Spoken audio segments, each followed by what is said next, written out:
The winter cold settled deeply over the valley of Greenwood, Vermont, turning the long driveway of Silverwood Estate into a sheet of solid white ice. Inside the stone walls of the main house, the air felt just as frozen, carrying the faint scent of damp wood and old paper through the empty chai corridors.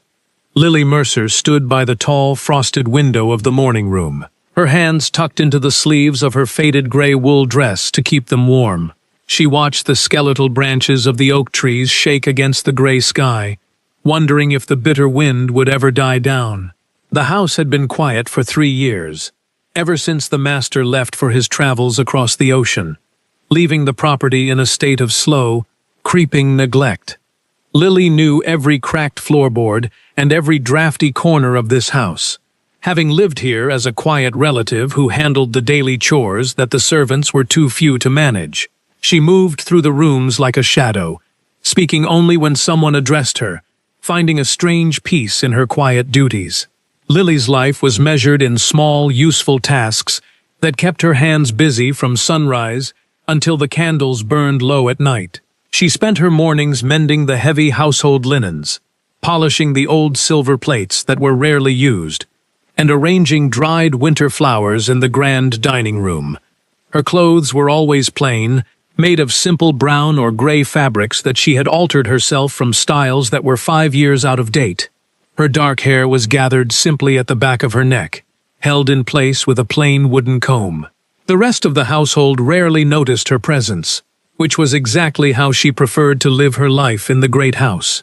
She had learned that the best way to survive in a home that belonged to others was to make herself as small and quiet as possible. This silent agreement with her own pride allowed her to keep a roof over her head without drawing the anger of her cousin. Blanche Montgomery swept into the room, her bright blue silk dress rustling loudly against the hard oak floorboards as she walked. She carried a small, shivering terrier under her arm and smelled of expensive French perfume that she ordered from New York every month. Blanche complained loudly about the terrible draft in the hallway, looking at her own reflection in the gold-framed mirror, rather than looking at Lily. She wondered aloud why her wealthy cousin, the Lord of Silverwood, chose to stay away in Europe for so long, leaving her to endure this miserable country weather. Blanche filled the grand rooms with her loud, nervous laughter and constant demands, exhausting the remaining servants with her endless complaints. She spent the estate's dwindling money on fine fabrics and expensive wines, determined to maintain the appearance of wealth even as the walls around her began to rot. Lily held out a small piece of paper containing a list of urgent needs from the local townspeople who lived at the edge of the property. The baker needed 3 planks of wood to fix a hole in his cottage roof where the freezing rain leaked through, and the elderly widow near the church was completely out of firewood. Blanche glanced at the paper with a look of pure annoyance, sighing loudly as she adjusted her diamond rings. She told Lily to throw the list away, claiming the estate funds were far too tight to waste on lazy villagers who should provide for themselves. Lily kept her voice level and low, reminding her cousin that the tenants had paid their rents faithfully for generations. Blanche merely laughed, stating that the master was enjoying the warmth of Italy and had no interest in leaky roofs or cold cottages. Blanche then turned around, her sharp eyes fixing on Lily, as she announced that the old groundskeeper had finally quit due to his failing lungs. She explained that a temporary helper from a nearby agency was arriving that very afternoon to take over the heavy outdoor chores. She warned Lily to show the new man the greenhouses and the woodpile, making it clear that she would not tolerate any laziness or frozen vegetable during the coming weeks. With a final wave of her hand, Blanche swept out of the room, leaving the scent of heavy roses and cold rejection behind. Lily folded the small paper list and placed it into her pocket, knowing there was nothing more she could do for the villagers today. She looked out at the falling snow, feeling a familiar weight settle over her shoulders as she prepared to meet the stranger. When the old grandfather clock in the hall struck 4, Lily walked down to the rear kitchen entrance to wait for the new worker. The wind tore through her woolen shawl, making her shiver as she stood on the stone steps looking toward the snow-covered driveway. She expected to see an older, weathered man bent by years of hard labor, similar to the groundskeeper who had just left. Instead, she saw a tall figure walking through the deep snow with a steady, effortless stride that seemed completely unaffected by the freezing path. The stranger moved with a strange, fluid grace that caught her attention immediately, making her step back into the shelter of the doorway. He carried a single leather bag over his broad shoulder, his head tilted down against the biting wind as he approached the house. The man stopped at the bottom of the steps and took off his heavy winter hat, revealing a thick mane of snow-white hair that caught the pale light. His skin was remarkably pale, almost translucent, like the smooth marble statues that sat in the unused ballroom upstairs. He wore plain, durable dark trousers and a heavy canvas coat, but he stood with an extraordinary stillness that made Lily pause in surprise. When he raised his head, his eyes were a deep, piercing gray that seemed to take in every detail of her face and the decaying house behind her. There were no lines of age on his sharp face, yet his gaze held a heavy, quiet weight that felt older than the stones of the estate. Lily felt her breath catch for a short second, struck by the intense contrast between his rough clothes and his striking appearance. Lily cleared her throat, forcing her voice to remain steady as she asked if he was the new helper sent by the agency. The man gave a single, firm nod and introduced himself as Finn, his voice a low, melodic baritone that lacked any regional accent. Lily explained that she would show him the grounds and the small cabin where he would sleep during his stay at Silverwood. Finn did not offer any complaints about the weather or the state of the property, simply keeping his dark gaze fixed on her as he picked up his bag. As she turned to lead him into the garden, she felt his presence behind her like a physical pressure in the cold air. His movements were completely silent, his boots making no sound on the icy gravel as he followed her past the frozen walls. She led him past the frozen kitchen garden toward the small wooden cottage at the edge of the dark pine woods. The snow crunched loudly under her boots, but Finn moved beside her with a silent grace that barely left an impression on the white drifts. When they reached the door, he thanked her with a brief nod and stepped inside, closing the door quietly behind him. Lily stood alone in the fading light, feeling a strange, heavy weight in the winter air that she could not explain. She looked back at the small cabin, noticing that no smoke rose from the chimney, despite the freezing temperature of the night. She rubbed her arms to chase away the chill, wondering who this silent, white-haired man truly was and what he had brought to Silverwood. The next morning at 6 o'clock, Lily met Finn by the old tool shed to begin his tour of the estate boundaries. The sun had not yet risen over the Vermont hills, leaving the landscape cast in a deep blue twilight that made the shadows look long and dense. Finn was already waiting for her, standing in the open doorway of the shed with his sleeves rolled up to his elbows, despite the frost on the ground. Lily noticed that his skin did not show any signs of redness from the biting cold, remaining perfectly white and smooth.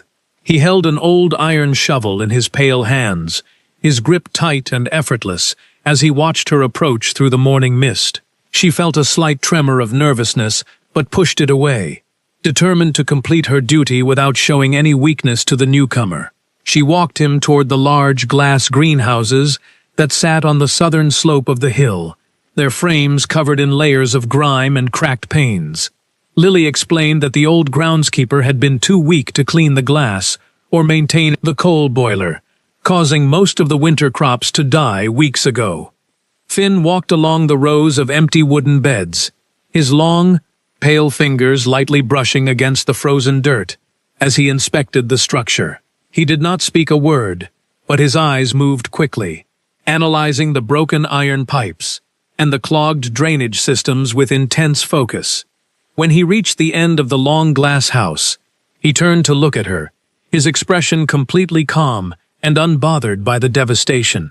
Lily found herself wondering how a simple laborer could possess such a quiet, commanding air in the midst of ruin. Lily watched him, noting how his white hair seemed to glow in the dim morning light, as he knelt down to examine the rusty furnace. She told him that Blanche refused to allocate any money for new glass or coal, meaning he would have to make do with whatever scraps he could find. Finn stood up, his tall frame towering over her in the cramped space, and gave a short, sharp nod that signaled he understood the situation. His presence felt incredibly powerful, filling the empty greenhouse with an energy that made the cold air feel thick and heavy. He told her that he would fix the heating pipes before the sun went down, his voice calm and certain. Lily felt a sudden flicker of hope, surprised by his willingness to tackle such a difficult task without asking for extra help or complaining about the lack of tools. They left the glass houses and walked toward the old apple orchard, where the trees stood like twisted black skeletons against the snow. Lily pointed out the crumbling stone wall that marked the end of the property, explaining that the local deer often jumped over it to eat the young bark. Finn looked at the falling stones and the tangled branches, his expression remaining perfectly unreadable under the shadow of his white hair. He asked her how long the master of the house had been absent, his voice carrying a subtle authority that made Lily answer without hesitation. She realized that she was talking to him with more openness than she had ever shown to anyone else in the house. His silence did not feel cold or judgmental. Instead, it felt like a safe space where she could speak the truth without fear.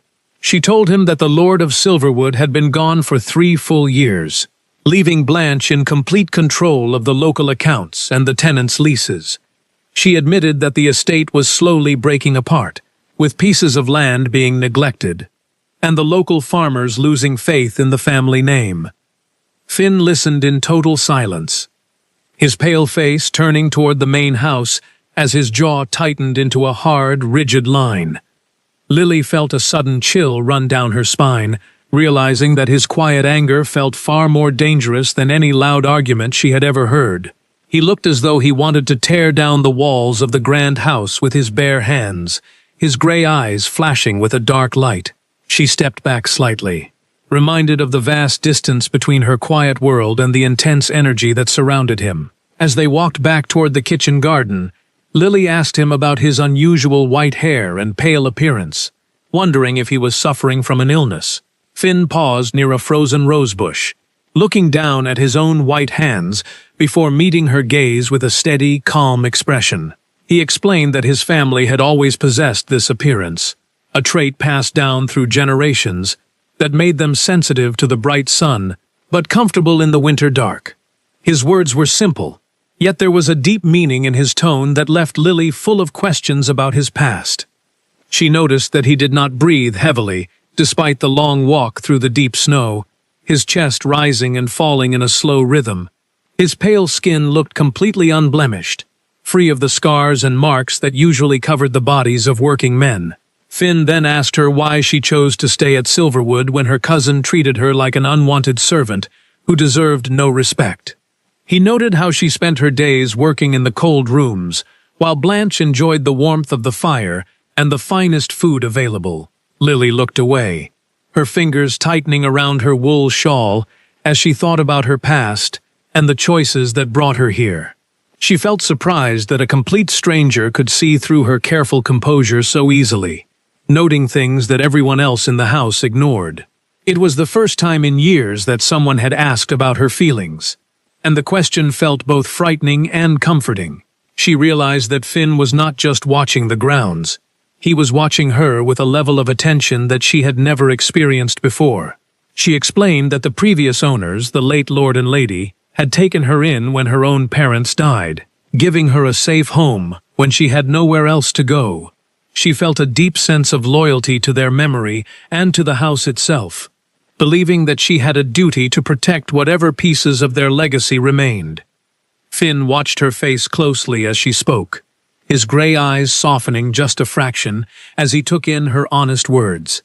He gave another brief nod, his silence indicating a deep respect for her quiet strength and her unwavering devotion to the family. Lily felt a strange warmth spread through her chest, realizing that this mysterious man understood her motives better than her own living relatives ever could. When they reached the back door of the main house, Finn told her that he would begin the repairs immediately, turning toward the tool shed without another word. Lily stood on the porch, watching his tall figure disappear into the shadows of the old buildings, her mind filled with thoughts of his strange nature. She realized that she no longer felt uneasy around his stillness, finding a strange comfort in the knowledge that someone powerful was now watching over the grounds. She went back inside to her chores, her heart feeling lighter than it had in months as she set to work on the linens. The memory of his piercing gray eyes remained with her throughout the day, a quiet reminder that she was no longer entirely alone in the old house. Over the next 2 weeks, a new rhythm took over the quiet grounds of Silverwood Estate. As Finn worked from dawn until dusk, he spent his days clearing the thick layers of ice from the paths, repairing the broken wooden fences, and working inside the damaged greenhouses. Lily often saw the light from his oil lantern burning late into the evening, a single point of brightness against the dark edge of the pine woods. He worked with an extraordinary endurance that surprised the remaining house servants, never stopping to rest or coming inside to warm himself by the kitchen fire. He seemed to belong to the cold winter landscape, his pale skin and white hair blending perfectly with the snow and the frost. Despite the heavy labor, his clothes remained neat, and he never appeared exhausted or out of breath when Lily passed him. Every day at noon, Lily carried a small tray with a hunk of bread, some cheese, and a flask of hot tea out to the greenhouse for him. She always found him working methodically, his long, pale fingers moving with an elegant precision as he scraped the grime from the glass panes. Finn would stop his work when she entered, accepting the food with a polite nod and a quiet word of thanks, before setting the tray aside on a wooden bench. He never ate the bread or cheese while she was present, choosing instead to drink a dark liquid from his own silver flask. Their conversations were always brief and focused on the practical needs of the gardens. Yet Lily found herself looking forward to these quiet moments. She noticed that the central greenhouse was already looking completely transformed under his care, the clean glass letting in the pale winter sunlight. One afternoon, she remarked on how much warmer the air felt inside the structure, noticing that the thick layers of frost had finally vanished from the glass. Finn explained that he had spent the previous night cleaning the old coal boiler and replacing the cracked iron pipes with spare pieces from the barn. He told her that the heating system was now working at half its capacity, which was enough to keep the interior safe from the freezing night temperatures. Lily looked around at the clean wooden beds, noticing that the heavy scent of damp earth and growth had completely replaced the smell of decay. Finn's ability to fix such complex machinery with his bare hands felt remarkable, confirming her suspicion that he was far more skilled than an ordinary laborer. He watched her reaction with a quiet satisfaction, a faint glimmer of amusement touching his dark gray eyes. Finn then turned his attention to a long wooden tray filled with dark soil, explaining that he had found a small box of old flower seeds in the shed. He told her that he had planted them 2 days ago, hoping that the warmth from the boiler would be enough to coax them into life before spring. Lily knelt down to look closer, her eyes widening as she saw dozens of tiny green shoots pushing their way through the dark earth. She recognized the shape of the leaves immediately, turning to Finn with a bright smile as she told him they were wild violets.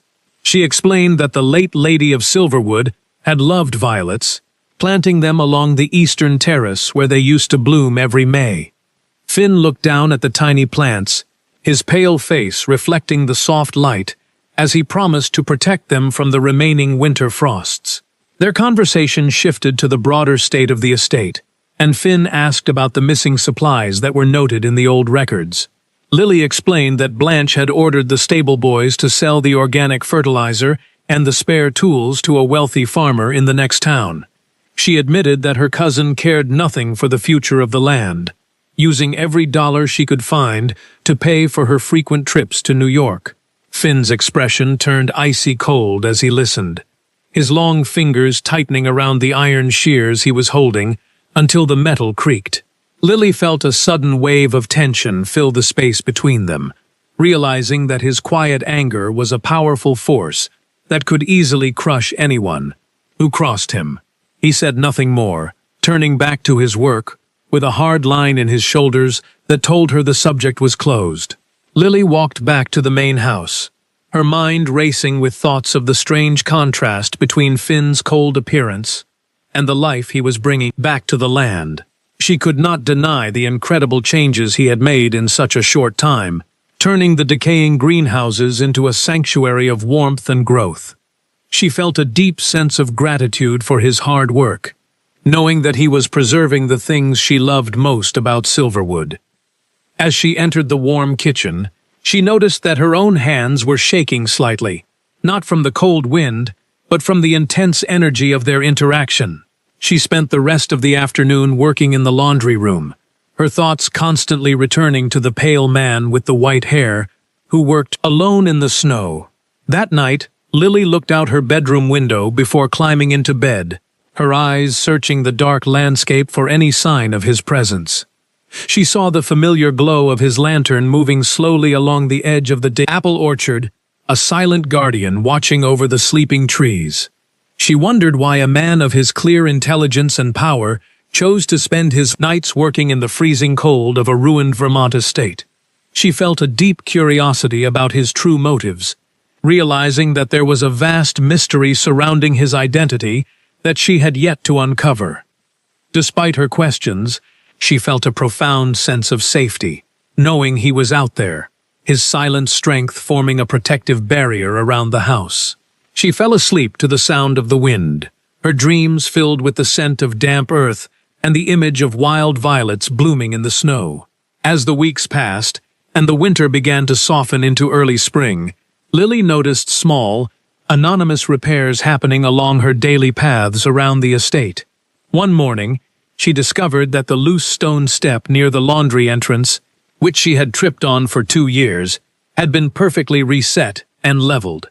The next day, the broken wooden handle of her favorite basket had been replaced with a piece of smoothly carved oak that fit her hand perfectly. She found a rusted iron gate on the western terrace had been oiled and repaired, swinging open without making a single sound against the stone wall. Lily knew without a doubt that Finn was responsible for these quiet acts of kindness. Though he never mentioned them during their brief daily encounters, he continued to maintain his formal distance, never taking credit for the comfort he was restoring to her difficult life.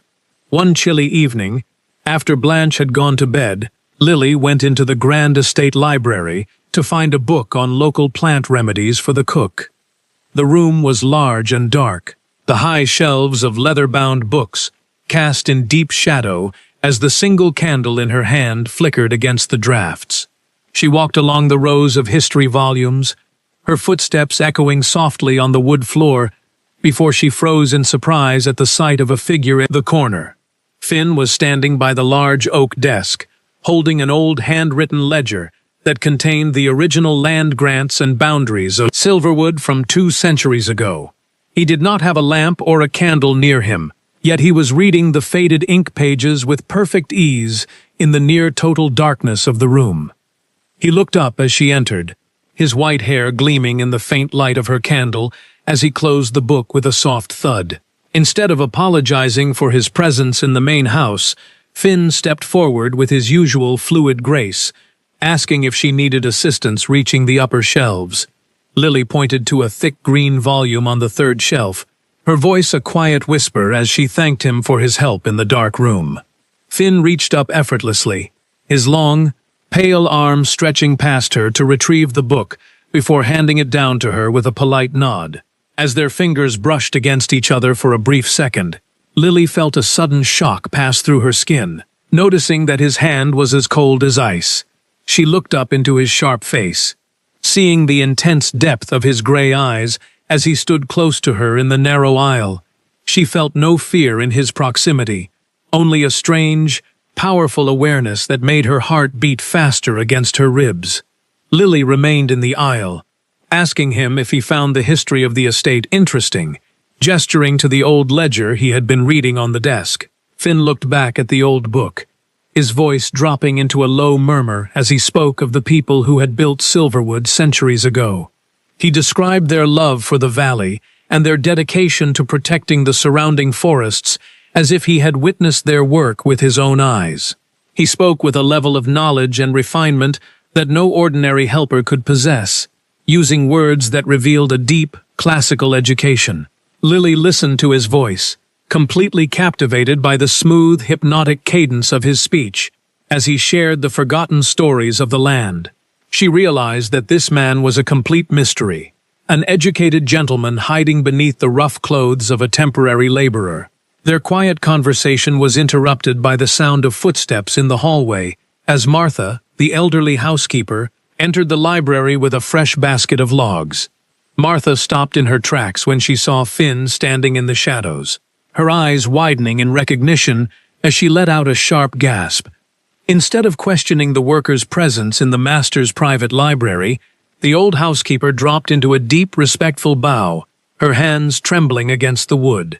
Finn gave Martha a single, commanding look that caused the old woman to nod quickly and leave the room without saying a single word to either of them. Lily watched the exchange with a growing sense of confusion, realizing that the housekeeper knew exactly who Finn was and treated him with the highest respect. Finn turned back to Lily, his expression returning to its usual calm mask as he told her it was late and she should return to her room before the fire died. He took his ledger from the desk and walked toward the side door, his tall figure disappearing into the dark corridor with his signature silent steps.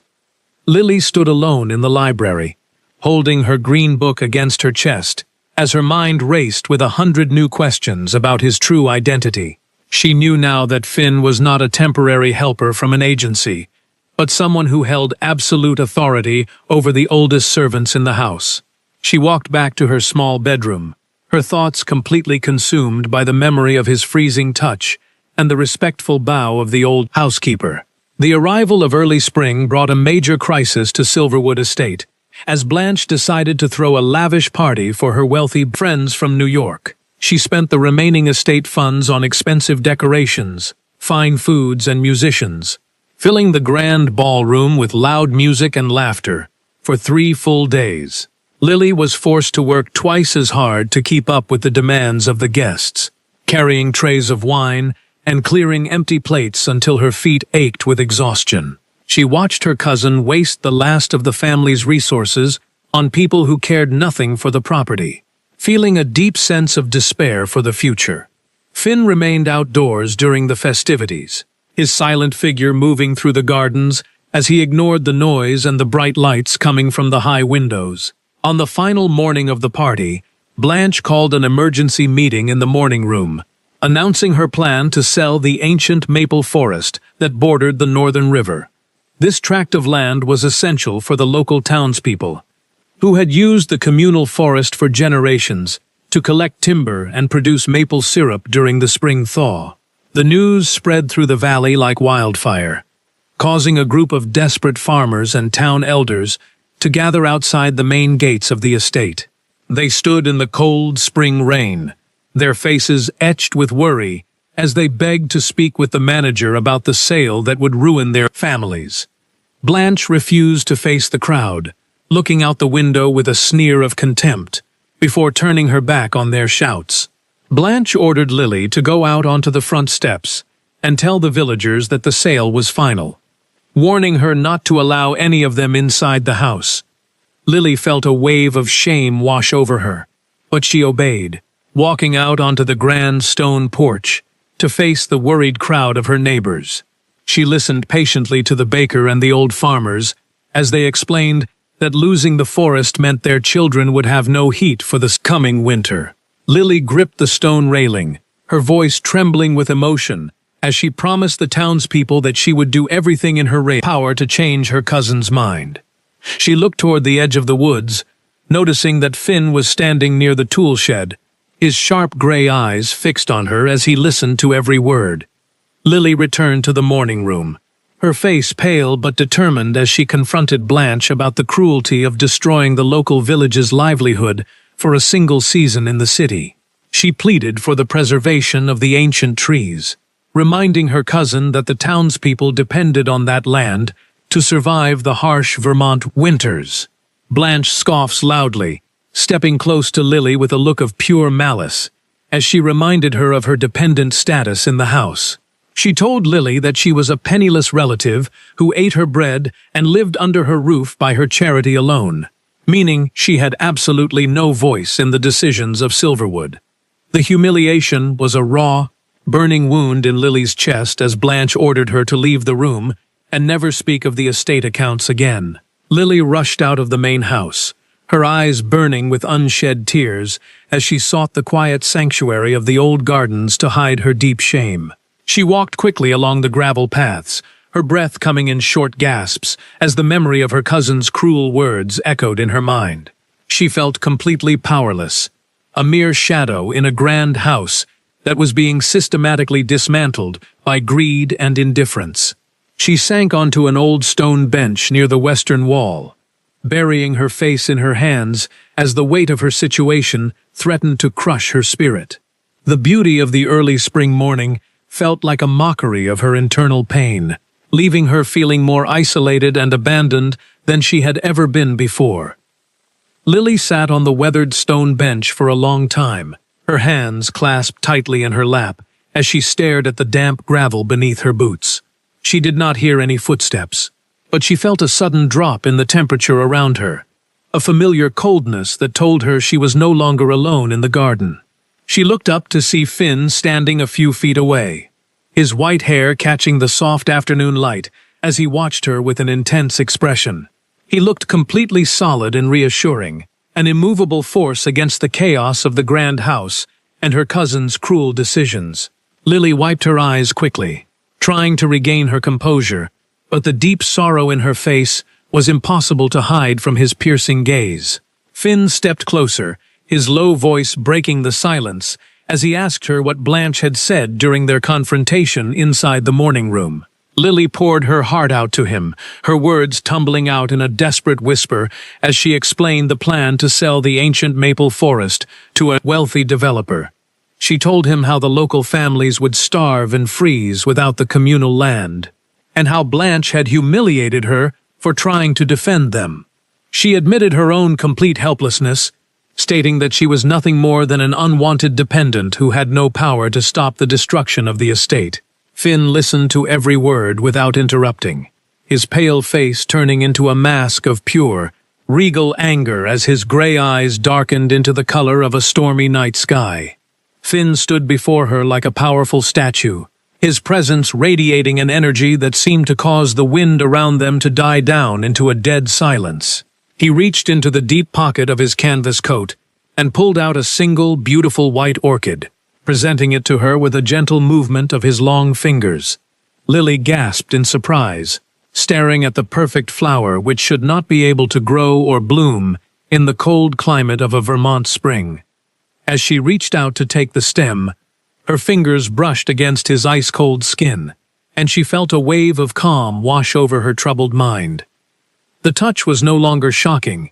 Instead, it felt like a powerful anchor that connected her directly to his secret strength. Finn looked directly into her eyes, his voice carrying an unyielding tone of absolute authority that made her heart stand still as he made a solemn promise. He told her that the ancient maple forest would never be sold, and that the townspeople of Greenwood would remain safe under the protection of Silverwood. Lily looked into his face, noticing for the first time that his gray eyes were glowing with a faint, crimson light in the gathering twilight of the garden.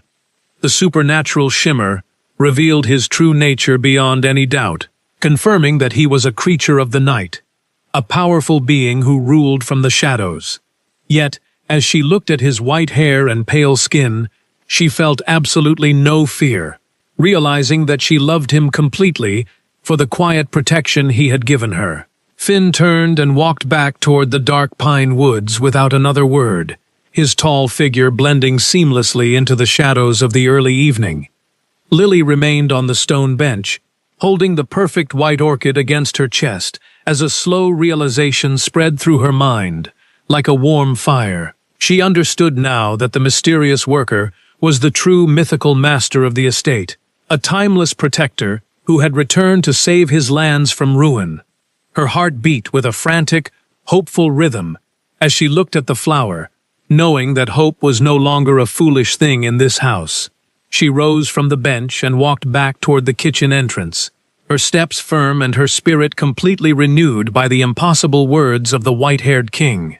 That night, the grand hall of Silverwood Estate was completely quiet as the last of the city guests departed, leaving the house in a state of exhausted silence.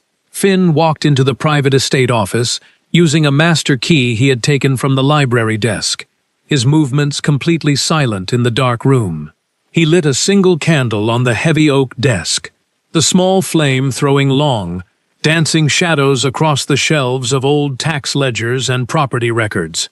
It took him less than an hour to find what he was looking for: a small, leather-bound book hidden behind the old encyclopedias where Blanche kept her private notes. He opened the pages. His sharp eyes scanned her elegant handwriting, which detailed every illegal sale of timber, silver, and tools over the past 3 years. Finn closed the private ledger, his jaw set in a hard line as he carried the evidence out of the office and walked up the main staircase to the closed west wing. He entered the grand ducal apartments that had been locked and covered in white sheets for 3 years, stepping into the cold, silent rooms of his true past. He washed the dust of the gardens from his face and hands before opening the large mahogany wardrobe to retrieve his traditional garments.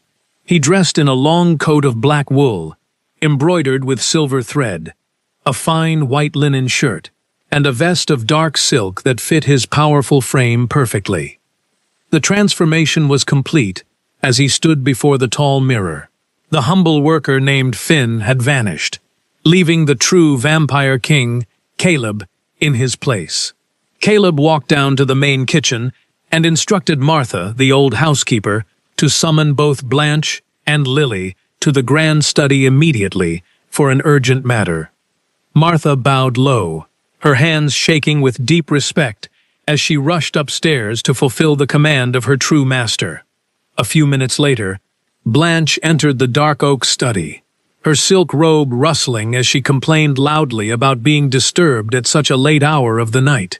Lily followed her into the room, standing quietly by the door as she held the white orchid she had received in the garden that afternoon. Both women froze as the man by the fireplace turned around to face them, the warm firelight illuminating his striking white hair and majestic clothing. Blanche's mouth fell open in total disbelief, her face turning completely white as she recognized the sharp features of her long-lost cousin and king. She stepped back, her hands fluttering to her throat, as she tried to connect the dirty gardener she had ordered around with the powerful aristocrat before her. Caleb did not look at Lily. His piercing gray eyes were fixed on Blanche with a cold, terrifying authority that filled the entire room with a heavy pressure. He picked up the private ledger from the desk and began reading the entries aloud, his low voice echoing off the walls like the final judgment of a court. He listed every dollar stolen, every piece of silver sold, and the illegal contract for the ancient maple forest, exposing her greed completely. Blanche collapsed into a nearby chair, her arrogant composure crumbling into dust as she wept raggedly, begging her cousin for mercy now that her crimes were revealed. Caleb closed the book with a sharp thud, stating that he would not tolerate a thief who beggared his tenants and ruined the land his family had protected for centuries. He informed her that she would leave Silverwood at sunrise, banished to a small, isolated cottage in a distant town where an allowance would be provided for a quiet life. Blanche nodded weakly through her tears, completely broken by the absolute power of the vampire ruler who had caught her in her own trap.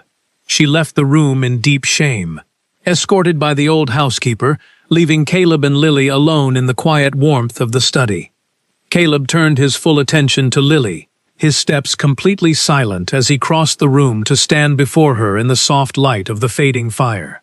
The cold mask of the commanding king dissolved, replaced by the vulnerable, uncertain gaze of the man she had come to know as Finn in the greenhouses. He looked down at her small figure, his long fingers hesitating for a short second before he spoke her name with a deep familiarity that made her lift heartache. He apologized for his long deception, explaining that he had to return to his estate in disguise to discover the true measure of his cousin's betrayal. He admitted his supernatural nature openly, telling her that he had ruled these lands for hundreds of years from the shadows, protecting the valley from harm. Caleb confessed that during his weeks of working beside her, he had witnessed her extraordinary strength, her deep kindness to the townspeople, and her quiet integrity. He told her that he had come to Silverwood to find a thief, but instead, he had found the true heart and soul of his home in her quiet presence. He took her small hand in his pale, cold palm, looking directly into her eyes, as he asked her to stay at the estate as his wife and queen. He offered her not just a title or wealth, but a true partnership of equals, promising to protect her and honor her choices for the rest of their days. Seeing both the powerful vampire king and the gentle worker who had fixed her paths, and gave a tremulous nod of acceptance. 6 months later, the early autumn had painted the valley of Greenwood in brilliant shades of gold and deep red, turning Silverwood into a place of vibrant life. The old greenhouses were completely restored, their clean glass windows shining in the sun, as rows of fresh winter crops and wild violets grew under their joint care. The ancient maple forest stood untouched and safe, providing a bountiful harvest for the local townspeople, who now looked toward the grand house with deep respect and gratitude. Lily and Caleb walked together along the gravel paths of the eastern terrace, their hands clasped tightly as the sun began to set behind the hills. Lily wore a beautiful dress of pale blue silk, a plain gold band resting on her finger as a symbol of the home she had finally chosen for herself. I watched the long shadows stretch across the golden grass of the lawn, feeling the cool autumn breeze stir the leaves of the old oak trees around us. The grand stone house stands behind us, no longer holding its breath in the cold dark, but breathing a slow, contented sigh of life, renewed through its open windows. I look at Caleb beside me, his white hair catching the last rays of the sun, and I realize that the future is no longer a frightening shadow to avoid, but a beautiful garden we will tend together. We have both come out of our separate hiding places, he from his lonely centuries in the dark, and I from a world that taught me I was worthless. Our love has grown from the quiet soil of patience and shared labor, turning our old wounds into something strong and beautiful that time cannot destroy. As we turn back toward the warmth of the house, I know that the centuries ahead will hold many changes, but the foundation we have built here will remain as solid as the stones of Silverwood. I am no longer a shadow moving through rooms that belong to others. I am finally home, standing in the light beside the man who saw me completely.